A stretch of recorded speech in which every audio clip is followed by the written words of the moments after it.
Ladies and gentlemen, it is time. Grab a cold one, crank up the volume, and join the show.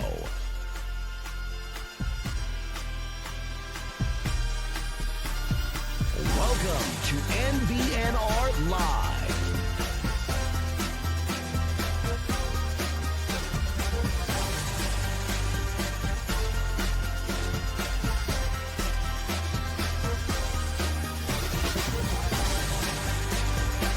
And here we go.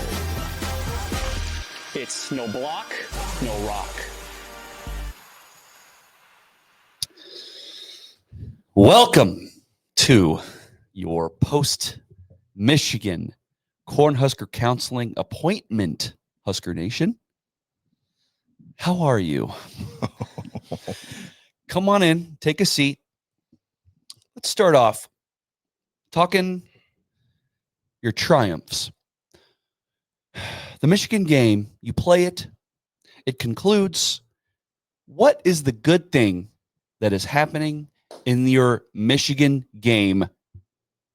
What do you start with? Dylan Raiola still looking like a dog. Okay. Still looking like a dog, even with a much, much bigger test from a defense this week. That feels good. A little north of 300 yards, 3 TDs. There's that pick in there. There's But- a little pick in there. But again, a much bigger defensive test, still looking strong. So, Dylan, Dylan is the triumph. Ja'Cory Barney's a triumph. indeed. And then not football related, I think Bauer Underground yesterday was a triumph for us. Yeah, they're always a absolutely. triumph. I think we had a great time at a live show, even though the game sucked per usual. But other than that, I'd say those are probably the only triumphs of the football game. Well, let's Archie was good. Archie, thank you. Yeah, Give Archie Archie was good. some shine. Yeah. Haven't seen him in a while. Been a Hi, while. Archie. There he goes. Boop.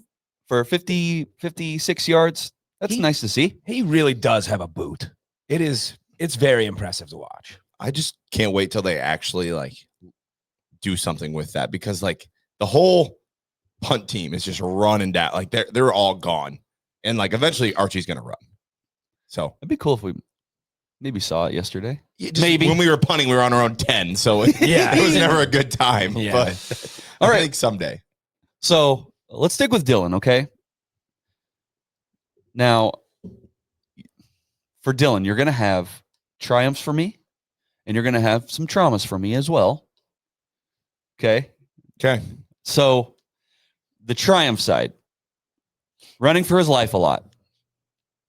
And I don't think, you're going to look at the box score, and the numbers look good besides the pick. And that came despite a defensive line for Michigan that was working our O-line. So I at least, Seven sacks, 49 yards of sack yardage. and yes, you can look at the sack numbers, but the pressure, the constant pressure, 36 pressures. 36 pressures on 75 snaps. That's insane. it's a lot. That's So- why when you said you have some traumas with Dylan, I think Dylan has a lot of trauma Yeah, from he that does. game.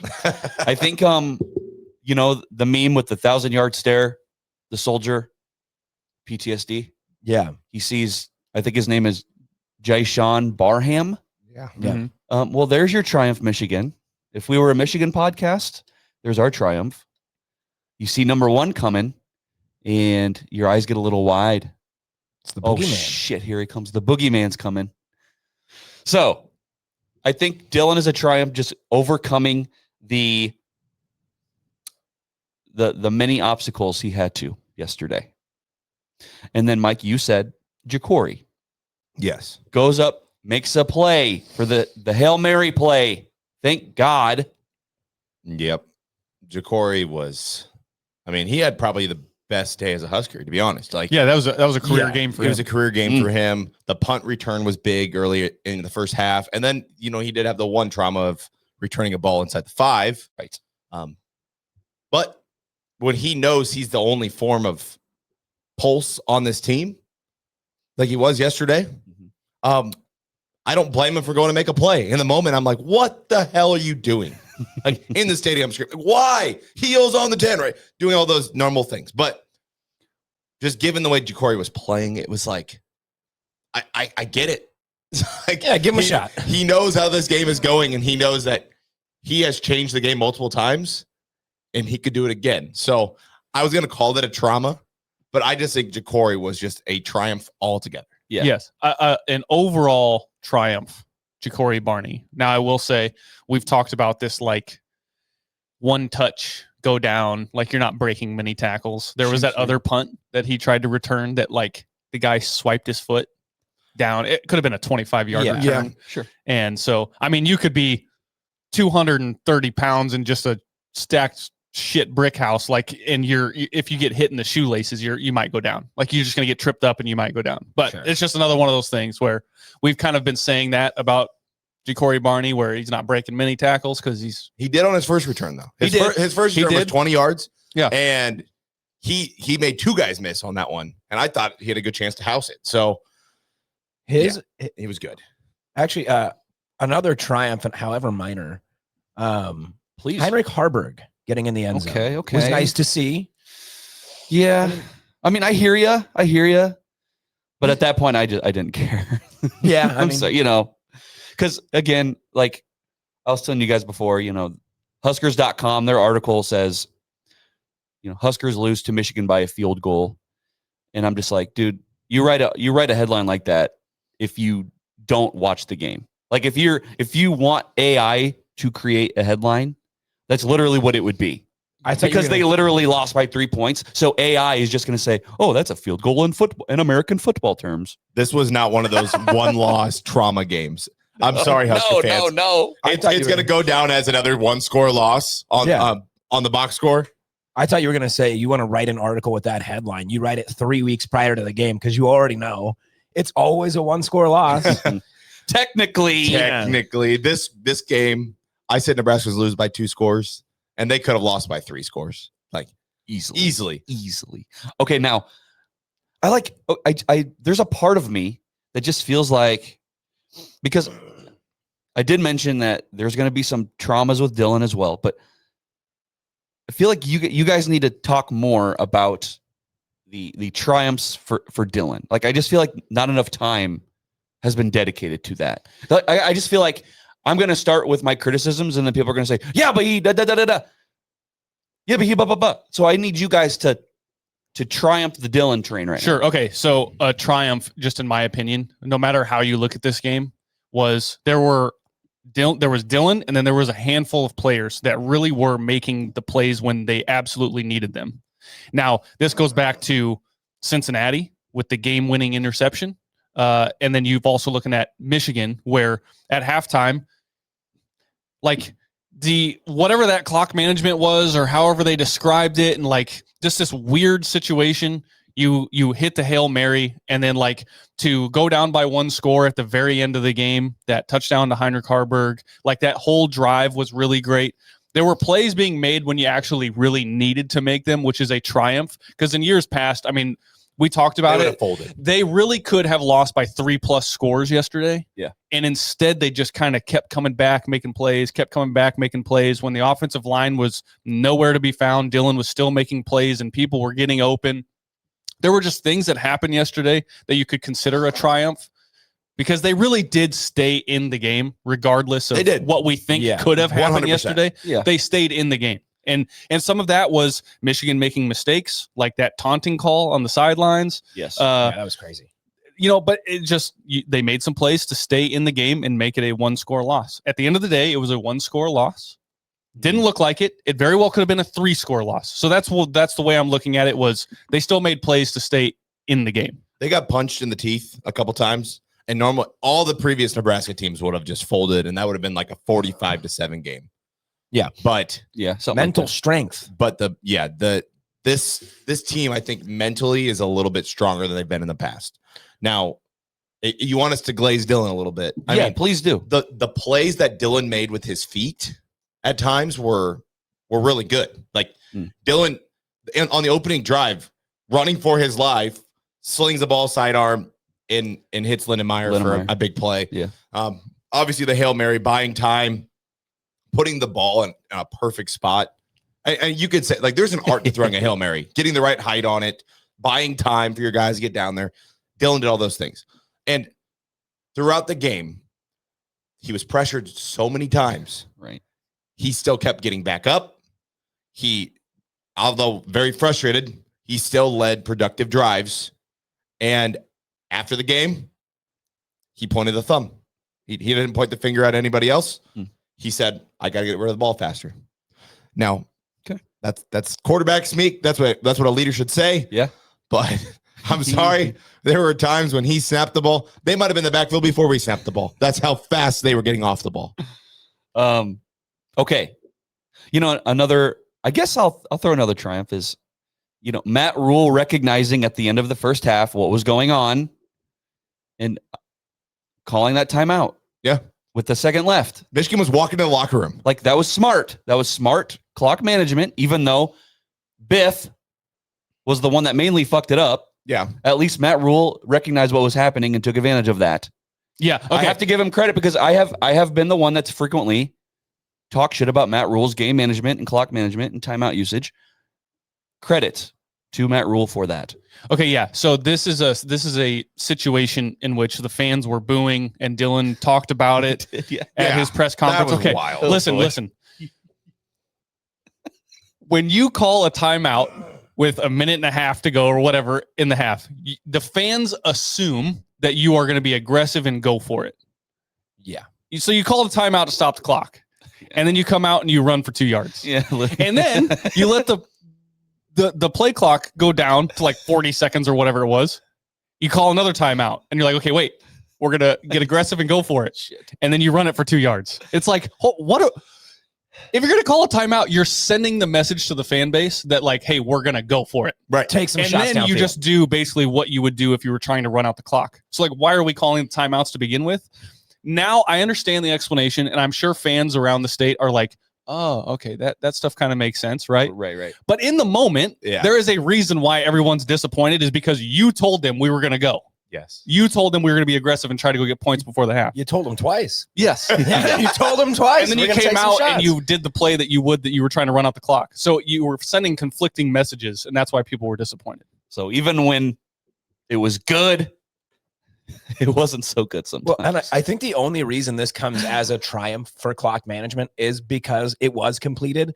If we did not complete that, I would have still been saying, what the hell? That was what was the point of that? That was a trauma. If we didn't pull out a 1 in 100,000 Yeah. play. That's the only reason it's a triumph. Otherwise, the play clock or the clock management, the play calling was still just stupid as shit. a game like this, I am grasping for straws. I am Yes. grasping for triumphs. If I can, there's a comment in here. And it's from Tristan. Thank you for being here. He says, what do you mean by 3 scores? We left 10 points early on that could have made it a 1-score win. Stop with the what ifs. It was a close game if this or that happened. Okay, listen. The only thing, my whole point on that is if you watch the game, Michigan could have ran the ball 65 times yesterday and thrown the ball for 5 times, and they still would have won. They still could have won by 3 scores. I truly believe that.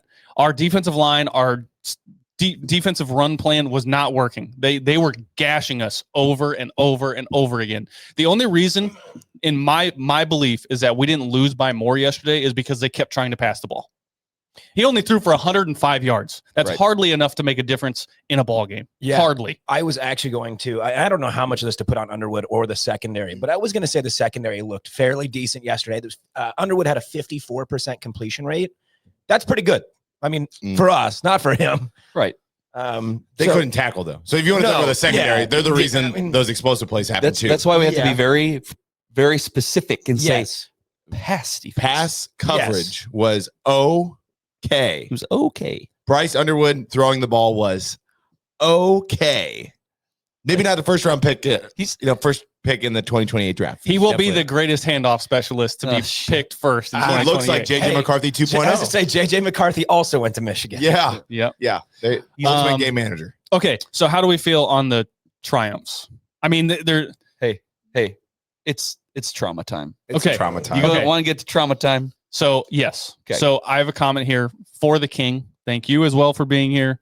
The worst part about the loss was this was supposed to be our best shot at beating Michigan at home. Their coach gone, their freshman quarterback, 2 Michigan offensive tackles hurt, Rule year 3 on a big stage, and you lose again. right? And I am of the same belief. You've got this star-studded recruiting class that is there to witness you make the turn, finally beat the winless record of ranked teams, and it obviously didn't work out. And now I think the most disappointing thing for me is seeing how one-sided. Like, my biggest trauma, if I were to summarize the game, was how far of a difference there was between the line of scrimmage for both teams. Just how different it looked. The trench play was And so different. you look at this on a long scale, or like you look in the future. There is such a long way to go between, and it's a huge overhaul. Like, to get to where Michigan is right now, if you're looking at Matt Rule winning big in the Big Ten on the national scale, there is such a long road ahead of us. Well, that's where it gets to that commenter before saying, how can you say 3 scores? How could you say that? Because Michigan, just like not even the what if plays, just the minutia of the game. Yes. The just regular game happening. It was very clear, the talent gap. Like, you can't deny the talent gap. Right. Just Right? look, No. just watch the My game. eyes. Yeah, I'm looking at the box score, 30-27. Fine. You can do that. I'm trusting my eyes here. And the talent gap, unfortunately, in a year 3 Matt Rule and a down Michigan, is still like, whoa. Pretty apparent. It felt like even when, we were trailing by 3 or even going into halftime tied at 17. Yeah. It always felt like the game was just a little bit out of reach. Even a tied halftime game, it felt like we still were going to have to work incredibly hard to kind of catch up. I mean, that's what Biff said in his press conference. He said, hey, at halftime, the game was tied. He said, but we are beating the snot out of them right now. Like, he was not worried, because at the end of the day, yes, the score was close, right? But there were just mistakes. But overall, they were just beating the shit out of us. Yeah, this was the type of game where, let's say Nebraska won this game 30-27. We would have felt like we got away with one. yes. Yeah. Which Snuck one out. Which is cool. I mean, Nebraska hasn't had one of those games where they play a better team and they get away with one. Like, that would have been really awesome. But this type of game where over the course of 60 minutes and, you don't have the stupid unsportsmanlike conduct or the Hail Mary, Yeah. the stuff like that. Talent gap's wide. It was huge. It was huge. And I've been saying it since week 1. Let's talk about the offensive line, guys. Please. I'm sorry. There is a huge talent gap between Elijah Pritchett and Gunnar Gatula. I was told that I was stupid last week when I said, don't care. Whenever you bring Elijah in, the offense looks different. Elijah comes in. They pull Gunnar. I said, I wonder how long the leash of a leash Gunnar will have in this game. Mm-hmm. I said it before the game. Mm-hmm. How long of a leash? His leash was so damn short that Elijah was out there on the second or third drive. Michigan jumps off sides. Elijah moves. Yeah. They call it on Elijah, and Elijah never comes back out on the field. I'm sorry. I don't know if it's playing favorites. I don't know what Elijah said or did or what. But when Dylan is running for his freaking life, and that's his blind side, and Gunnar is getting worked on every play, there's 2 parts to this. 1, Gunnar could not block them. And 2, you're putting Gunnar in a bad spot because you ran empty set all fucking game. So not only is it a talent gap, but it was play calling didn't help either. And I understand Dylan put up some numbers because we passed a lot. And Dylan had to make plays. But if they don't shore up the tackle position on both sides, I'm not going to let Teddy out of this either. Teddy got cooked too. Like they were getting pressure sometimes when they rushed 3. So the O-line, people are going to say, "Oh, Donnie, this." You got to be careful with that. I mean, Dylan is the face of your program, and Donnie is his uncle. So be careful with that. I just think that Elijah Pritchett has to play moving forward. He has to. There's no doubt. I think you're right. I think Elijah Pritchett is better than Gunnar Gatula at playing. By far. Okay, at playing that position. Oh. I think you're absolutely right. My concern is, at least when you play teams of this caliber, even Elijah Pritchett himself is not good enough either. Just in the playing Michigan, and maybe this is where we get it into a discussion about being content with being 8-4 every year. Fine, whatever. Fine. But I'm just saying, yes, Elijah's better, but even Elijah isn't good enough if you're trying to be the year 3 pop that we all kind of wanted with maybe 10 wins. I disagree. I wish I knew that for certain, but I didn't get to watch him. Yeah, no, I disagree. Until I see Elijah go up against Barnhart or whatever the fuck his name is, like until I see Elijah take those reps, like I don't know his name. It's funny. What's his name? Mike, you're supposed to know his name by now. I don't care. You heard it. Listen, number one was in the backfield a lot. Blue by 90 told us number one would be in the backfield a lot, and he was good. He's paying rent at Memorial. He's paying rent. He was back there a lot. Until I see Elijah play a full game at left tackle against a pass rusher like that, I cannot say that this offense and this team can't take that next step. They are limiting this offense with Gunnar Gatula at left tackle. I have another trauma related to Elijah Pritchett. How is that a false start? Like there were clear offsides on the other side of the line. And they even stopped and discussed it, and they still called it a false start. Gene Steratore, the lovely voice of Gene Steratore, got on the TV and was talking about how because he's on the opposite end of the line, it can't be called against him. It has to go to the offense. And it just made no sense. So I sat. You're in the neutral zone. Yeah. I sat for like 10 minutes just trying to go through the rule book and figure out where it says that if the guy's on the other side of the line, that he's automatically innocent. Turns out that's not in there. Yeah. Like that was very clearly an offside. You're coached if a team jumps off into the neutral zone, to move to get the penalty, right? And maybe Teddy should have done that. Maybe that's a trauma. Teddy should have jumped, right? Right. Jumped and pointed. That's what they do in the NFL. If Gene Steratore's right. Gene's not right. Gene is not right. I'm sorry. Yeah. If you want to go by the book, like Connor just said, he's not right. Yeah, I tried to find this rule in there, and I couldn't. But that play is the reason we didn't see Elijah Pritchett the rest of the game. So that's the only reason I'm mad about that one play. Sure. Yeah. And I won't say it's the only reason, but apparently Elijah had the shortest leash of the bunch, and he couldn't make any mistakes, even though Gunnar made mistakes on every single play. So accountability, culture, all those things, I'm starting to scratch my head on a little bit. Just saying. I know it's tough to say for sure because we're not in that locker room. You know, all you can do is go based off what we see, and he's getting yanked after one mistake. Crazy. So maybe EP is just a nuisance in the locker room, and we don't know it. And who knows? But just offensive line overall, though, dude. Like when you run for 43 yards. You can't run the ball. That is year in year, Donnie. This is a position group that we were excited about coming into the season. That was year 4. That was the hyped position group out of the whole team. Indeed. Yep. Was the offensive line. They're gonna be so good. They're veteran offensive linemen. They're all put together. You've got Rocco Spindler in there. You just brought in Pritchett. They're gonna be good. Year 4 of Donnie. And I think maybe some people, if they're still in their feels and their emotions, they probably want to get rid of him. And I think Dylan's probably going up to him going, come on, Unc.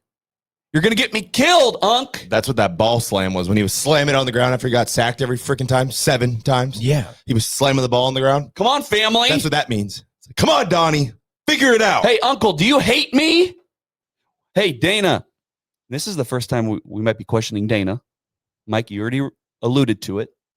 Hey, Dana, why are you running an empty set? Like, even if we see an empty set for the rest of the season, just once, we're going to every game. And it will happen. Every game. And every time it happens, I will cringe. Even if it works out, I'm still going to be like, okay. I mean, you're taking a risk here. And yes, not every defensive line that we face is going to have Jay Sean Barham, I think is what his name is. Barham. And you see an empty set. You're a defensive lineman. Okay. That 15 guy, he's not going to run. And there's no chip block. There's no tight end. I am going to pin my ears back. No holds barred. I'm going for him, right? Yeah, Michigan smelled the blood in the water yesterday. Yeah. After about the first 2 drives, they're like, "Oh, we're gonna go kill that kid." Over And they almost did. 50% of snaps were effective pressure. They knew. Yeah. They knew right away. And every time they were salivating, every time we trotted out and had an empty backfield. Yep. Every time. I would They're going to let us do it again. It was crazy. So offensive line is concerning when you play a team like Michigan, who we said probably has a better line than you. It definitely showed. Anything else about the offensive line? I don't think so. No. They've got I don't know if that type of thing can get fixed in the season. I think it's a Jimmy's and Joe's thing. Yes. So listen, and you could do some X's and O's to help them, but they did not against Michigan. So it doesn't tell me they're going to do that moving forward. So Scott in the chat says Dana had to run an empty set because they couldn't run the ball and EJ couldn't pick up a blitz. And to be honest with you, I think the offense relies so heavily on Emmett Johnson to catch to be the safety net of every play. Mm-hmm. So really the only way that they were using Emmett Johnson in pass pro was just chipping defenders. Mm-hmm. Like for the most part, he was usually just chipping and then running out to the flat, which is why you saw him getting murdered over and over again, is because the defense is looking at Emmett Johnson and they're saying, okay, well, they can't run the ball. Yep. So I'm going to sit right here and I'm going to wait for him to run out to the flat. And then I'm just going to bull rush him. That's basically what kept happening over and over and over again. Emmett was taking some big shots yesterday, and a triumph would have been Emmett Johnson with over 100 all-purpose yards yesterday. Yeah. So like, that's great. Yeah. But at the end of the day, the Big Ten is won and lost on the line of scrimmage, and you have to be able to run the ball and stop the run. That is the Big Ten. And so it just that didn't work that way. 0 for 2. So yeah, we will get into the run defense. But the Jimmy's and Joe's thing. Yes. Like, I'm sorry. Damn it. I'm going to be a dick. If you're in year 4 of Donnie and the best you can do is a Teddy Prohaska with both knees made of dust, if that's the best we can do, It's concerning. at least when you play a team with a pulse, Oh, it shows. we've got guys on the roster that were highly touted guys like Grant Bricks and a couple of those other guys. Like we heard about Tyler Connacht all offseason, right? And Teddy beat him out for the job, right? Yeah. If Tyler Connacht was that close to Teddy, why didn't they even experiment with him out at right tackle? Like there's just so many things with that tackle position. I mean, I also think Latovsky could probably go play left tackle. Like there's a lot of people that could have played tackle better than both of those guys yesterday. Okay. Run defense sucked. Run defense was ass. Terrible. I was like, yeah, are you expecting a retort? Because I don't have one. Like that. Defensive line, people, it's easy to say the defensive line sucked, and they did. They did. They all 100%. 3 levels sucked at stopping the run. Every level. Yes. Right. People are going to say D-line sucked. Yes. But so did linebackers, secondary. They all sucked at stopping the run. And goddamn, it sucks. That D line, some of those holes that got opened up were just so massive that I think I could have rushed through. There was nobody there on the Underwood one. Yeah. And Sam Hahn said it in the stands. He's like, hey, I think Michigan found something with our defense because they're spreading us out and there's nobody in the middle of the field. He said it in the stands, and I was like, oh, you're right. So then Underwood did it. Then they did it again later in the game. They just hand the ball off. Nobody's in the middle of the field. Gone again. I don't know what the fuck John Butler was doing. That's coaching. I don't know what he was doing. That's coaching right there. That is bad coaching. That's getting worked. Yes. That's the opposing OC working your ass. Dude, wild. did you? Hey, Underwood was running towards us because that's where we sit. Green. Part the green sea. Wow. Nobody. No spy. Whatever. That's fine. You don't have to spy every play. I think the spy would have gotten fucking worked anyway. Who cares? But dude, so we talked about how great the pass defense has played. I just recall the Justice Haynes run, the 75-yarder. I think it was. You know, Buford comes up, just looks like me, got torched. Looks like me out there. And I think he was taken out. I think Guthrie replaced him for the rest of the game. Might have been. Hey, how old is Buford? 27. I don't know. 27. Not young. Like, I'm just saying, we pointed to the secondary as being one of the strengths of the team because of their experience. Marcus Buford is very experienced. Yeah. And that experience didn't show on that play. Hartzog didn't play either. He was hurt. He was hurt. He was gone. Fuck. Not saying he's been a great tackler in his career. Right. I mean, just saying. Does Hartzog make that tackle? I don't know. I don't know. It was just, again, those massive holes created by their O-line. And then when Justice Haynes gets up to top speed, we didn't have anybody we had nobody. Green. Yeah. Like, you're not going to catch that guy if you allow him to get up there. Wow. And he just repeatedly did it. The trauma for me, again, this is just like an overarching summarization of what happened yesterday, was everyone in America knew, stop the run. Stop the run. If you had to sell your soul to the devil, let them blow by you and make Underwood throw the deep ball because he's got one-on-one, whatever the case might be, you had to stop the run. So if that meant loading the box on every single play, yep, that's what you had to do to win the game. And it would have been worth it. And everyone in America knew. Every person that talked about this game said it's about stopping the run for Michigan. Yep. And the fact that that Underwood run, Untouched. you were rushing 3 and he just untouched runs for 35 yards.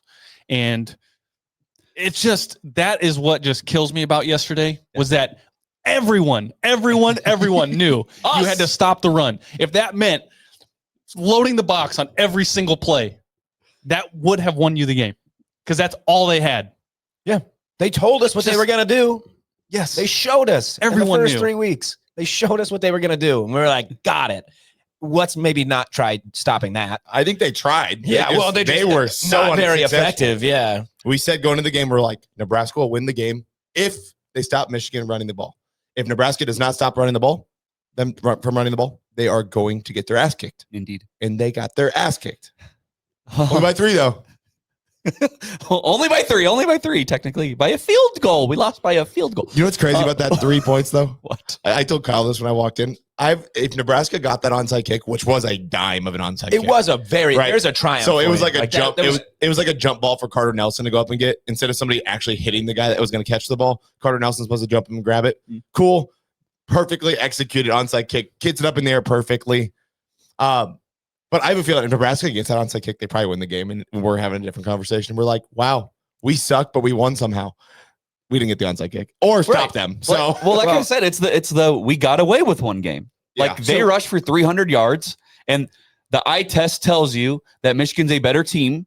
But for that little sliver of time on September 20th, yep, that little sliver of time on September 20th, we scored more points than them.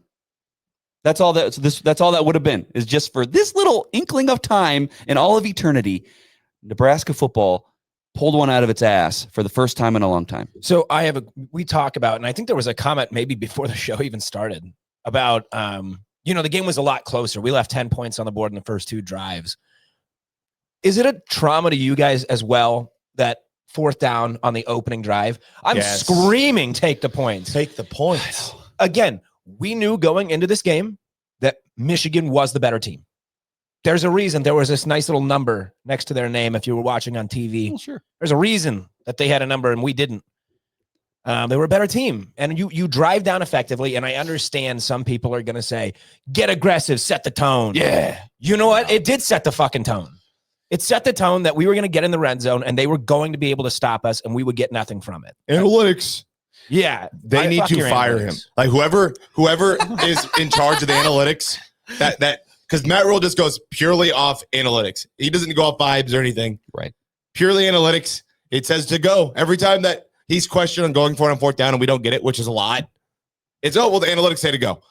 Fire the guy who gives you the analytics. Fuck that guy. Whoever it is, fuck him. Yes, I fire the analytics guy. Die in a hole. Coach the game with your eyes. I coach have some analytics for you. Shit. 3 points is more than 0. There is a good stat for you. Okay, so It's the same conversation with Cincinnati. I Yep. said it when we You went said for it it. on fourth down. I said it. I said it Well- before anything. As soon as I saw them lining up to go for it, I said, "What the hell are we doing? Take the point. If you know that this is supposed to be a 1-score game based off of Vegas and all this other stuff, take the points when you can get them." Yes. see, I get it. I Yeah. get it. You may be aggressive. You're 4th and 2. It's your own goal line basically. Like, go for it. Go. It just I'm aggressive guy. yeah. Okay, but when you don't convert on third, I looked up at Sam Hahn, who was standing above us, and I said, "You take the points, yeah?" And he goes, "Yes." You talk about analytics and coaching off vibes, and like, yeah, vibes are different for every person apparently, but you also have to recognize too that our red zone offense is just It's terrible. horrendous. Not great. Just horrendous. Like I feel like you just have to know your team, right? You have to know, Yes. you know, Dylan's not mobile. That's one less threat. Yep. You can't. Emmett had a few good runs on that first drive. Like that first scripted drive was, It was good. Pretty Yeah. good. Makai Nelson had a good one. Yeah. but I just feel like when everything is condensed, I just feel like you have to know that it's not going to work, right? And the play call was fucking terrible. shovel. It was the little shovel pass. Yeah. Like, if you're going to go for it, go for it. Don't run some razzle dazzle bullshit. They saw Josh Allen a few nights ago, and they're like, we could do that. That's our 4th down play right there. Yeah. No, it's not. I know. It's not, because you know why it's not? Because on that play, if Josh Allen runs it, it's technically like a triple option where he can read the end and he can pull it. Like, so it was like a fake running back thing and then a pitch to the tight end. There's an option on there too that the quarterback could pull it if he had to go get the yards. Yeah. Dylan Rella isn't Josh Allen. Well, and the other thing is, at least they worked it to the outside. They got it nearly to that corner. Yeah. It looked like we were just trying to go straight through the back Yeah. end of our line. What the fuck are we doing? What are you thinking? It was such a bad play call for the situation. Not only should you have taken the points, but the play call was absolutely terrible. And listen, Dana. there's going to be somebody in the comments that's going to say, well, Michigan didn't get any points off of that next drive. The next drive. That doesn't matter to me. You know what I didn't get off the first drive? Points. Neither of us got points. Because listen, you get those 3 points. Now, granted, it changes the game because then, Sure. Michigan starts on the 25 because they weren't returning anything. And then, things play out differently, the butterfly effect. Yep. Sure. But when you're looking at it, as it's sat right now, is that you have the opportunity to be up by 6 points because then you miss the field goal the next drive. Yep. Yeah. So when you lose by 3 and at the very beginning, you say, we don't want the 3, we want to go for the 6. That's the shit that I'm talking about. It was supposed to be a 1-score game. It was a pick'em game. And what I mentioned that comment talking about all the different things, right, that were kind of stacked for us to win this game. You have to play the smart game. You have to play for the points. Yeah. And it just, I don't know. That is just a huge trauma for me. That's 2 times this year now where I'm like, play smart. Yeah. Punt when you're at the 45-yard line against Cincinnati. Take the points when you're on the 6. That's a chip in. That should be an automatic 3. Just frustrating. When they lined up to go for it, I was like, okay, maybe we're too close. They're just going to take a delay a game, make it a little bit easier on Cunanan. It's like, I don't know, maybe that's too close of a kick for him. And then when we actually snapped it, I think I unleashed a string of F-bombs that I will never break. I'll never break that record. Fuck. Yeah. So I don't know. People will always say it's revisionist history and everything, but just I'm telling you, in the moment, I'm watching this stuff and I'm clearly just like, dude, you got to take the points over somebody that you're a ranked opponent that you're trying to beat. You have to take the points. Yes. Yeah. Mike, okay. Like my overall trauma for the offense, we talk about how the O-line might be okay against not good teams, but when you play a Michigan, it shows, right? The talent gap.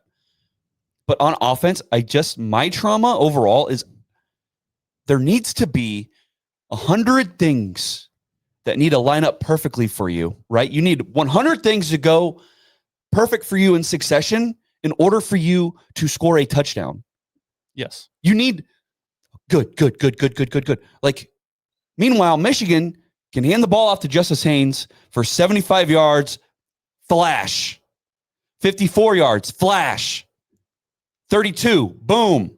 Like, we need 100 things to go right in succession for us in order to get points on the board. And that's so hard. I hate that. I hate that identity, man. I hate it. That was my point. Yeah. At the tailgate, I said, you need like 2 explosive plays to match to win this game. Mhm. And in the first half, there were 2 explosive plays. The touchdown to Ja'Cory Barney and then the Hail Mary to Ja'Cory Barney. Yeah. And those were your 2 explosive plays, and you were tied at the half. And then what happened in the second half? Zero You had explosive plays. 0 explosive plays. Yeah.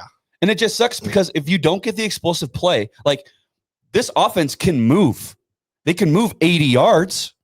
They can move 90 yards. But it's those last 10. Like, that's why we need the explosive plays so we don't get stuck in the red zone.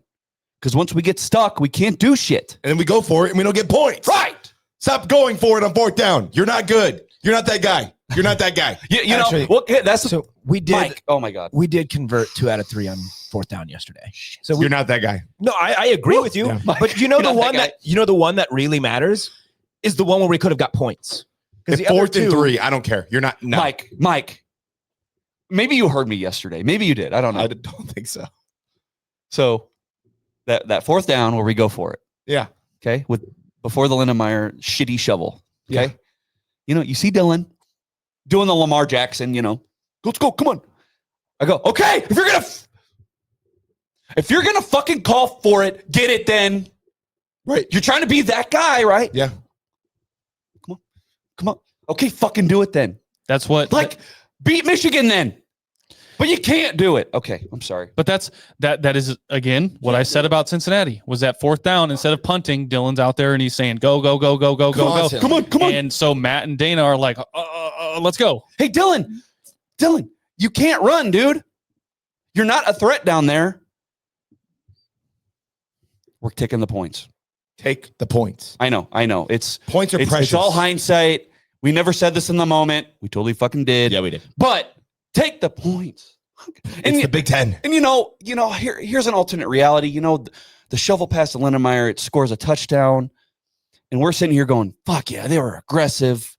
But you just have to know your team, right? it would be one of those things where I would say, hell yeah, we got a touchdown. Also, that was really fucking stupid. Also, we got away with one. Yeah. We we should not have got that. Yep. And cool.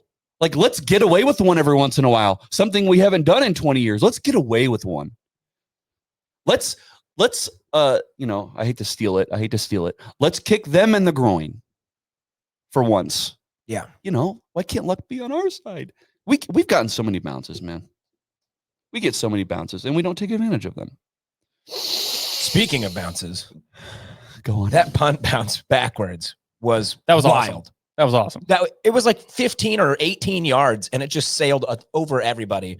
That wasn't really a triumph or a trauma. I don't think we can take credit for it as a triumph. Now, I don't want to hear people saying the ball hasn't bounced our way in a long time because yesterday Come was on. all about the ball bouncing our way. Yes, it Yeah. The was. only reason we were in the 100%. game. Yep. Only reason we're in the game. Only reason we probably scored that drive with Harburg because we got the PI call. Yes. You got the the Unsportsmanlike. humping there. Yeah. You got all those things. Those were all breaks for Nebraska. I know it was a little late, but those were breaks for Nebraska. Hail Mary, dude. I'm sorry. Like, 1 in a million. Hail Marys are lucky. Yeah, They are. lucky. There's a reason why there's a reason why you called say a- anytime you're trying to do something crazy, you say, hey, we're going to throw a Hail Mary. Yeah, we're gonna. Yeah. throw a Hail Mary. No, You're listen, going to start praying. no, and not just in football. Okay, Exactly. in everyday life, you go, Yeah.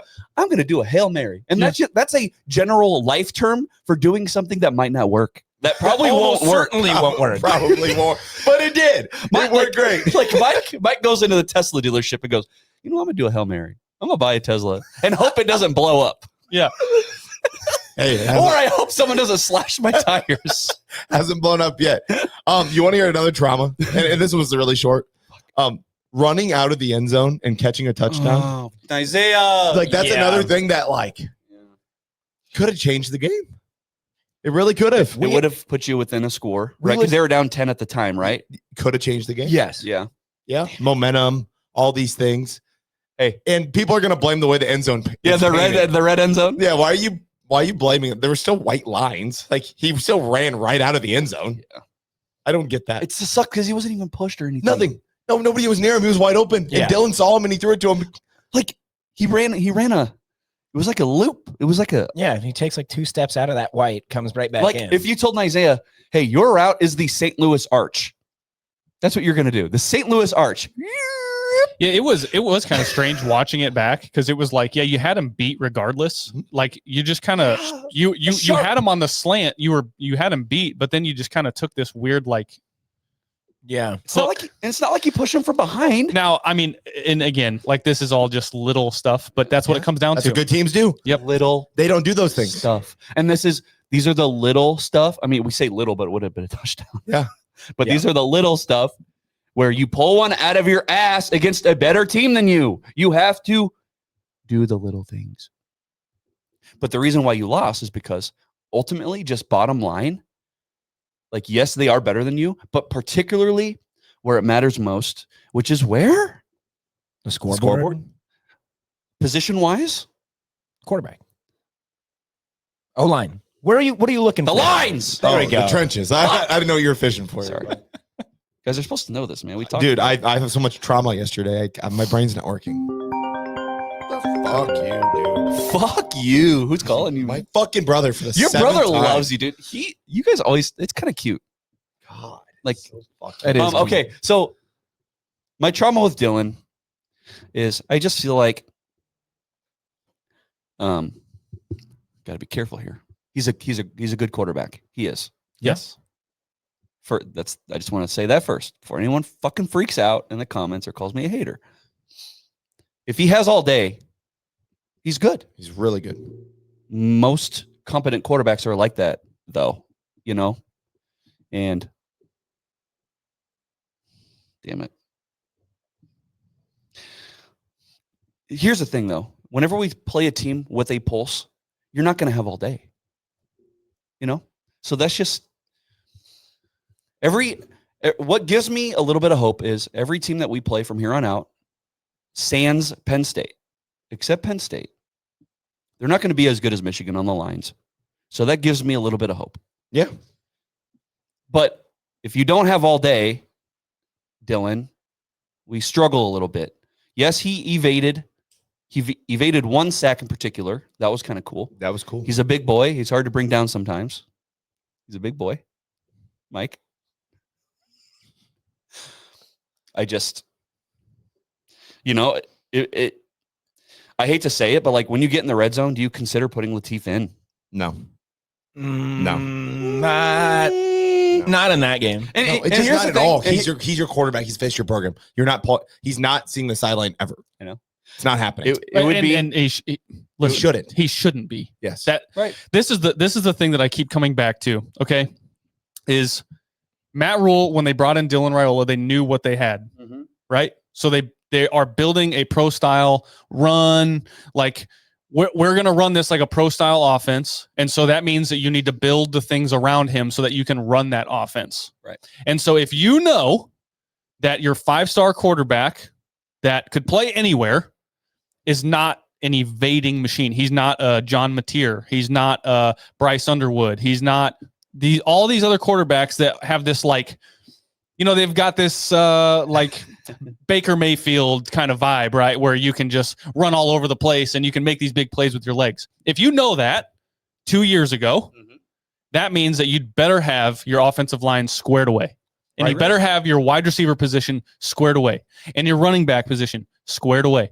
Because when there's pressure and you're playing these Big Ten teams that have all-American defensive ends and linebackers, you're going to be in trouble because your quarterback can't just run all over the place and make these huge plays with his legs. So this whole conversation around TJ Latif can run and all this other stuff, that is not Dylan Raiola or TJ Latif's burden to bear. That is the coaching staff's burden to bear because they did not set up this offense for success, knowing what they had at quarterback and how they wanted to run their offense. You're so right. the offensive line had to have been buttoned down and the support staff buttoned down for Dylan Raiola. So yeah, you're absolutely right. And no, I threw that question out there, but I do not think that they should throw Latif out there. for red zone offense. Okay, I'm just. I would hate to resort to gimmicks. I would hate to resort to gimmicks. Now, if the gimmicks work, then do the gimmick. But you're right. Not every quarterback is Lamar. Okay, so you need to set Dylan up for success. A guy who won't run, can't run. You're going to have to build your team around that. Mhm. And you knew what you were getting. Yeah. Yeah. Now, again, this rears its ugly head against Michigan. Does it rear its ugly head against Minnesota? Maybe. Maybe. We'll find out. That's the real question. Michigan State, is Michigan State going to be as good rushing the passer? No. As Meat Chicken? No, I don't think so. You wouldn't think, right? I don't think so. I think, like you said, Penn State's the only other team left on the schedule that's going to be as good or better. So I want you guys to get comfortable with being Iowa. Okay. I'm just saying, a lot of people, no, fuck that. 8-4. I think you have to, Iowa, whenever they play better teams, except for 2017 Ohio State. Do you remember that when they fucking just blew the doors off Ohio State that year? 55-24. But most of the time when Iowa plays Ohio State or teams like that, they get blown out. But they don't ever schedule them. They don't ever get them on their schedule because when they do, they lose. But they get to avoid Ohio State. Well, every time. Well, whenever they play in the Big Ten championship game, we know what's going to happen. Yeah, they're going to get their ass kicked. Fucking thrashed, right? Yep. And again, yes, Nebraska got thrashed yesterday. It didn't show on the scoreboard. But I think you just need to be okay with 8 wins. And I'm cool with that. And that's why I'm not too mad about this game. Because, yes, Michigan is the better team. Before the season started, I think we all predicted L's, yeah? Yep. Yeah, everybody predicted L's. They are where we thought they'd be. Yeah. So I'm not freaking out. I'm just a little mad because I went to the game and I had a little bit of hope for fucking 5 seconds. How dare me have hope that something nice might happen? When the fuck has anything nice ever happened? Okay, so a couple of comments here. We've got about 6 minutes left here, so I'll make this quick. Okay, so BA is in the chat. He says, the fact we have to preface everything with "don't come after me, he's still awesome" when talking about Dylan is crazy because we don't do that with anybody else on the team, right? Okay. Maybe other than Emmett Johnson. Sure. But then there's a commenter here, Moonbot7. Yes. Thank you for being here. Beep, beep, boop. He says, I'll take 300 yards and 3 touchdowns every game. What the fuck are these guys talking about? Okay, hey, listen. None of us in this room are saying that Dylan Raiola was the reason we lost that game. No. That none of us are saying that. What I'm saying is I'm arguing that Nebraska has a bigger problem than Dylan Raiola. That is the bigger issue. Right. Dylan Raiola is not the issue. Do we wish maybe that our quarterback was a little bit more evasive, or that maybe he can take off and run just a little bit more? Sure. Yes. Sure. That would be a plus. That would help us in the red zone, these things, right? That's kind of what we're talking about here. Right. The overall issue is just that the offense is not set up to support somebody like Dylan Raiola. He's so good that even when the odds were against him, against that defensive front, he still had 300 yards and 3 touchdowns. The weakness that showed yesterday makes Dylan's weakness more glaring. That's all. Yes. Right? Yeah. But now, Moonbot, we can get into the yardage. If you want to look at the box score, fine. Hail Mary, 52 yards. Fourth quarter, Michigan is content with you doing what you were doing. Yeah. You had 300 yards. Blew by 90. Gives people shit about this, right? If you want to be the box score watcher, have at it. Okay? But we called Dylan a triumph. Watch the game. We called Dylan a triumph. Moonbot probably got here late. We went through and talked about Dylan being a triumph. Moonbot. For a while. Moonbot, get here. Get to your appointment on time. Show up to your appointment on time. 10 o'clock. 10 o'clock. Because then you lose context. It's fine. Yes. That's why we do. Hey, we do this, and that's what happens. We get people commenting, and we appreciate it. We love you. We love it. We love Moonbot. Yes. Yeah. I think the overarching kind of message here is that all 4 of us, regardless of the Kool-Aid we were chugging at the beginning of the week when the vibes were high. And listen, Nebraska had a very real chance of winning this game. At some point, something could have gone a different way. A different decision could have been made. They lost by 3 points. It's a ripple effect, though. Yes. They get that 3 points. Who knows how Michigan they got punched? Who knows how they come back? I don't know. Right. So that's what I'm saying is that leading up to the game, we did feel that, look, Vegas felt there's a chance Nebraska wins this game. There's a lot of things stacked against Michigan. There were some things in our favor that game, and it could have happened. We lost by 3. That is the end result. We lost by 3. Now, at the beginning of the year, I looked at the rush effectiveness of each team that we play this year, and that went into a series of factors that I said Michigan would win this game. Mhm. And guess what? Hmm. That's exactly what happened. Their rush effectiveness won them the game. And I still have Nebraska going 8-4 for the rest of the year. Yep. Not a whole lot has changed for what everyone's goal was at the end of the year, was progress. And we all kind of agreed 8-4 would be progress. And so right now that goal is still ahead of Nebraska. And I do still think it is achievable. I think we can sit here and we can say that Nebraska is a better team overall, right? I think that's okay to say, right? I mean, Than last year? yeah. Oh, Yeah, yeah. I think so. Nebraska's gotten better, Yes. you know, They're just not there yet. they're just not there yet. Whatever there is, Whatever there is. Beating a down Michigan team, they're not there yet. like is their playoff, like is their CFP? Is that what that is? I think we're still in the building block of progress, right? Like Yeah. we talk about progress. I know, but Last year we went 6-6 plus 1. Yeah. If you want This year we need to win at least 7 to be progress, right? yeah. So And then we if 7 we're plus 1. looking at an ultimate like finish line of what like being there is, yeah, I'd say playoff. There is playoff. Yeah. Yeah. Okay. So there's 9. I think there is you could get into the playoff winning 9 games in the Big Ten. Not every year, but certain occasionally. years you could find a way to make the playoff going 9-3. And like here's the thing. Bo Pelini got blown out in games like that all the time. Indeed. You can say what you want about what happened yesterday, but Bo Pelini would have lost that game because it was a big game. So sorry, big stage. Bo would have lost that game too. Mike Riley would have lost that game. Scott Fuck would have lost that game. No Nebraska coach since Frank Solich, who we saw, would have probably won that game. Oh, Frank. Yeah, he was walking by us, And you're getting out of the stadium. Hi, Coach Solich. Hi, Frank. I did it. No, I said, Coach. I showed respect. You did. You said I showed Coach Solich. reverence. I said, Coach Solich. Give him a little head nod. Hey, Hey, yes. hey, just a little we guy. would have lost that game. Just a little guy walking. But we're gonna talk about Michigan, this game in Michigan State for the next 2 weeks because we have a bye week. God So, damn it! Yes. Do we like a bye week or No. what? No. It At least for it bums me out. Yeah. I guess it's kind of nice, like when the teams were really bad. It's kind of nice when you could just enjoy Get a football. Yeah, right. And Yeah. Saturday on the couch. Yeah. Not have a heart attack. You could say Nebraska had 2 bye weeks back to back. Yeah, kind of. You know, Akron, Houston Christian, Yeah. glorified practice. Okay, we're good. I think we're good. I think we're done. All right.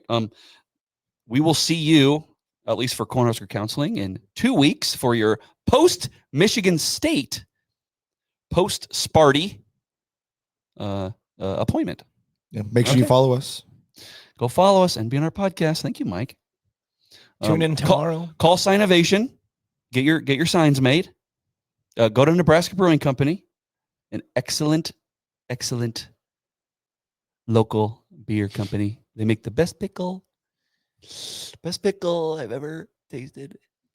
Yes. Okay. Make sure you subscribe. We'll be live tomorrow night. 6 o'clock. God. Every Monday, 6 o'clock. Every Sunday after a game, 10 o'clock. We're gonna talk more about Michigan. Fuck. Yeah, we'll talk about it, but we gotta think of some other topics for tomorrow. Yeah.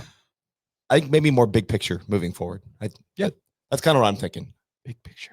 Yeah, like we talked a little bit about 8-4, 7-5, that stuff like that. I want to get into that a little bit more Okay. tomorrow. So Okay. Get out of my office. Get out of our office. Get out. bye. Bye.